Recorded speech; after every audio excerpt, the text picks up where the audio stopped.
Hello and welcome to Evaluation with me, Ed Robinson. Me, Liam Sheridan. And me, Josh Hayward. Today we're going to be answering the question is, in what ways does your product develop, use or challenge conventions of British social realism? Let's kick things straight away off. Straight away, film 4.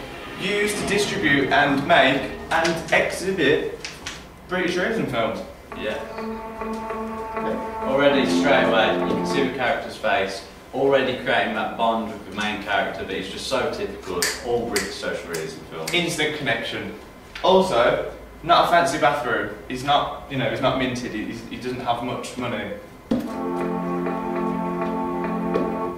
This scene, we felt, broke many codes and conventions, mainly because lots of films have simple editing, just simple cuts, no fades, nothing like that, whereas this kind of distinct editing is quite a lot going on, and that kind of disrupts the norms of other, it kind of challenges the conventions of previous social realism films because they aren't really well known for their editing. So using this, we've already challenged some existing films. Definitely.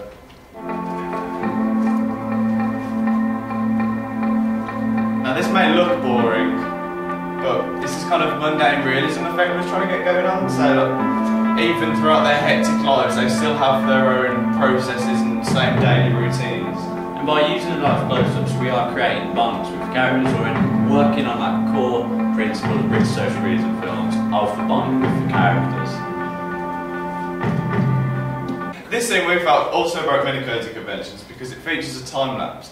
Now, we haven't seen many British realism films with this kind of editing concept involved, so we thought that kind of adds to the originality of the whole piece, and just, I thought it was a nice shot.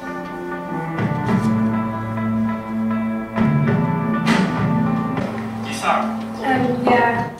See, here you can clearly see that the actors aren't very professional, but they also, a key convention to British social realism films is using unknown and not very famous actors in all of their films, really.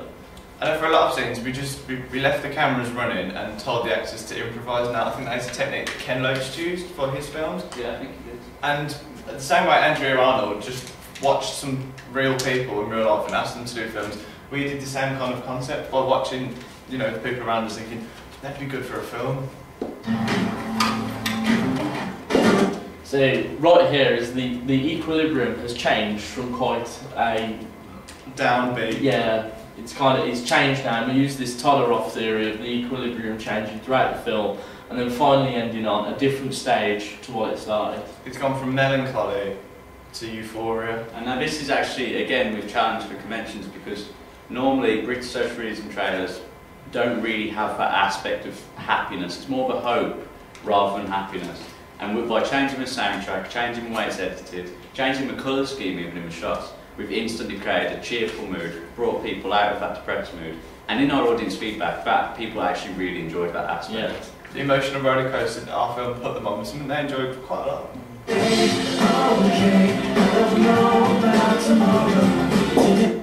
We particularly like this scene. I just thought it was just cute, and the fact that these are two adults doing quite childlike to kind of suggest their mental state, which is something that we found in British realism films, that the characters haven't really grown up. They still want to be children inside, but due to their circumstances, they've had to grow up and go out to the working world. I think Kes did that with the little boy, and he was down the mine at like 12, 13, 14. It's the aspect that we've seen in a lot of films of stolen youth. It's in Fish Tank, where these vulnerable young people have just had their youth taken away from them. And also, this is England with the influence of older characters influencing the young children's behaviour, and it eventually turns them into that. So we just thought this was not a nice little touch.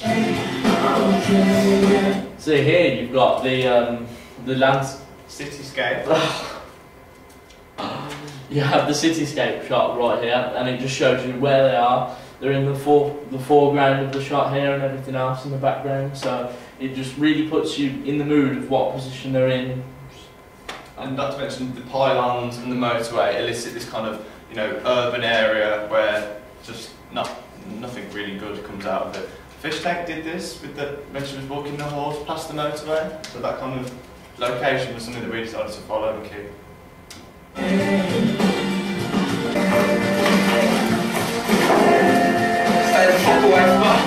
See here we have the use of bad language, which also raises the age age certification. certificate up. Now, also, I don't know if you can see that properly, but we used a back alley kind of, you know, behind some housing estates, and this is something that we found that a lot of British realism films use this kind of downtrodden back alley. You know, nothing positive comes out of this kind of location. Today I'm okay. So right here you can see we've used quite simplistic titles just to get the title across, really. I mean, we thought it was very effective just for it to be simple to eye-catching. We didn't really want nothing fancy because that's not usually how British social realism films do it, so that's just what we chose to do. And after looking at research, we just thought simple font, simple really. And this did actually go down really well in our audience Yeah. research. A lot of people felt by having it so simple rather than so in your face, they was drawn to it naturally and they felt a lot better for that. I mean, this is, Looking for Eric actually did the same thing with just simple titles, simple fonts, and it really did work when receiving feedback from the audience. Well, I think that concludes everything we have to say. Thank you very much for watching. See you soon.